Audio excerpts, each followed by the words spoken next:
আচ্ছা বলো তো, বিয়ে করে প্রফিট বেশি কার হয়? আমার তো মনে হয় মেয়েদেরই। অনেক সুন্দর সুন্দর সাজতে পারে। ছেলেদের তো সাজ ওই প্যান্ট আর শার্ট নয় ধুতি পাঞ্জাবি। তো এখানে বেশ ভাল লাগছিল বৌদিকে সেদিনকে। তারপরে রিং সেরিমনি দেখে তারপরে স্বাগতের সাথে কটা ফটো তুলে তারপরে পিছন থেকে দেখলাম ব্রাইড গ্রুম এন্ট্রি হয়ে গেল।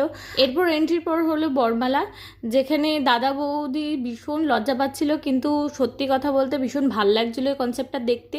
তারপরে আমি দিদিকে অনেকবার করে ডাকলাম, চল দিদি, তোকে তো আজকে পাত্তা পাবো না, তাও কটা তোর সাথেও ফটো তুলি। তারপরে দিদির সাথে কটা ফটো তুলে তারপরে ওখানে আবার আশীর্বাদ স্টার্ট হয়ে গেছিলো। সেখানে আবার বসে বসে আশীর্বাদ দেখতে দেখতে আমার একটুখানি খিদে পেয়ে গেল। তারপরে গিয়ে কটা পকোড়া নিয়ে আমি খেতে স্টার্ট করলাম।